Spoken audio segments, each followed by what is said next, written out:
Hello, bachcho. Let's see the question. According to Hugo de Vries, the mechanism of evolution is option A, multiple step mutation, option B, minor mutations, option C, phenotypic variations, option D, saltation. तो चलो बच्चों कुछ की concept के ऊपर बात करेंगे, चीजों को अच्छे से जानेंगे तो क्वेश्चन सॉल्व करना हमारे लिए आसान हो जाता है। देखो बच्चों क्या है, हुगो द व्रीस, हमारे जो वीस साहब थे उन्होंने क्या बोला था, बिलीव दैट, वो ये बिलीव रखते थे, believe that mutation will cause mutation causes speciation और इसको और क्या बोल सकते हो आप, स्पीशीज फॉर्मेशन। क्या बोल सकते हो, स्पीशीज फॉर्मेशन भी बोल सकते हो। क्या बोल सकते हो, स्पीशीज फॉर्मेशन भी बोल सकते हो। इस चीज को हम और क्या बोल सकते हैं, इस चीज को हम बोल सकते हैं सॉल्टेशन। सॉल्टेशन को हम क्या बोल सकते हैं बच्चों, सिंगल स्टेप। क्या बोल सकते हैं, सिंगल स्टेप लार्ज म्यूटेशन, इसको हम क्या बोलेंगे, सॉल्टेशन बोलेंगे। इसके थ्रू क्या होगा बच्चों, इसके थ्रू क्या होगा, न्यू और एडवांस स्पीशीज का फॉर्मेशन होगा। न्यू और एडवांस स्पीशीज का क्या होगा, एडवांस स्पीशीज का फॉर्मेशन हो जाएगा। क्या होगा, फॉर्मेशन होगा।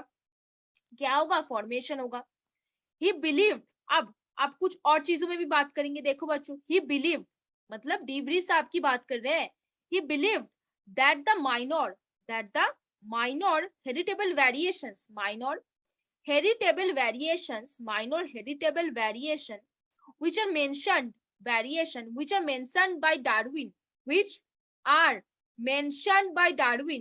are mentioned by Darwin was not for evolution,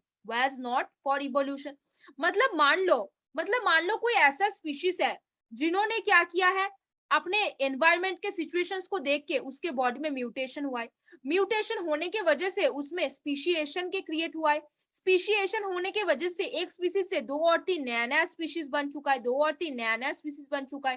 तो उसमें कुछ ऐसा कैरेक्टर आया हुआ है जो म्यूटेशन के थ्रू आया है, लेकिन इवोल्यूशन के थ्रू आया ही नहीं है। तो बच्चों क्वेश्चन वापस आते हैं। According to Hugo de Vries the mechanism of evolution is option A, multiple step mutation, बिल्कुल भी नहीं, एक सिंगल स्टेप प्रोसेस होता है।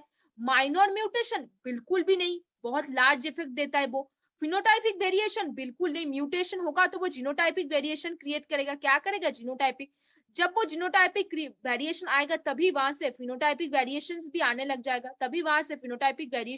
लग जाएगा, सॉल्टेशन, बिल्कुल सही, सॉल्टेशन होगा। क्योंकि हुगो द व्रीस ने क्या बोला था, अगर अगर बाहर क्या हो रहा है, एडेप्टेशन की वजह से बाहर क्या हो रहा है, बहुत ज्यादा एनवायरमेंट का सिचुएशन चेंज हो गया है, उसके वजह से म्यूटेशन होगा। म्यूटेशन जो होगा वो स्पीशिएशन करवाएगा, और वही स्पीशिएशन क्या करवाएगा, सॉल्टेशन करवाएगा।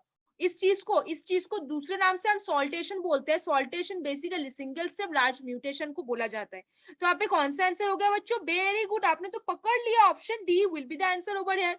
According to Hugo de Vries the mechanism of evolution is option D, saltation will be the answer. तो कौन आंसर होगा, ऑप्शन डी, सॉल्टेशन। होपफुली बच्चों understand the question very well. Best of luck बच्चों।